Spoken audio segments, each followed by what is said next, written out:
মুসলিম রাষ্ট্রগুলো শত্রু আক্রমণের ঝুঁকিতে থাকে, বিষয়টা মাথায় রেখে কী ধরনের প্রস্তুতি গ্রহণ করা উচিত? এক্ষেত্রে কোরআন ও সুন্নাহর নির্দেশনা কি? কোরআন কারিমে তো আল্লাহ তাআলা আমাদেরকে পরিষ্কার নির্দেশ করেছেন, ওয়াইদুল লাহুম মাসতাতা'তু মিন কুওয়া, তোমরা তাদের জন্য, তোমাদের শত্রুদের জন্য প্রস্তুতি গ্রহণ করে থাকো।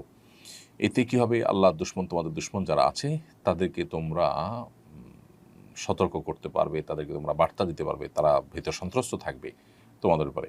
তো এইজন্য প্রস্তুতি গ্রহণ করার নির্দেশ স্বয়ং আল্লাহ তাআলা কোরআনেই করেছেন এবং এই আয়াতের ব্যাখ্যায় পরিষ্কারভাবে নবী সাল্লাল্লাহু আলাইহি ওয়াসাল্লামের হাদিস রয়েছে, মুফাসসিরিন ইকরামের পরিষ্কার উক্তি রয়েছে যে এখানে প্রস্তুতি বলতে আলা আন্নাল কুওয়াতা আর-রামি, এখানে যুদ্ধের প্রস্তুতির কথা বলা হয়েছে।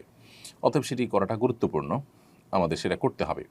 বিশেষ করে আমরা প্রত্যেকটা মানুষই, বিশেষ করে যারা মুসলমান, তারা তাদের জীবনকে আল্লাহর উদ্দেশ্যে নিবেদন করা এবং শাহাদাতের মৃত্যুর তামান্না করা, এটা তাদের জীবনে অন্যতম স্বপ্নের জায়গা। আজকের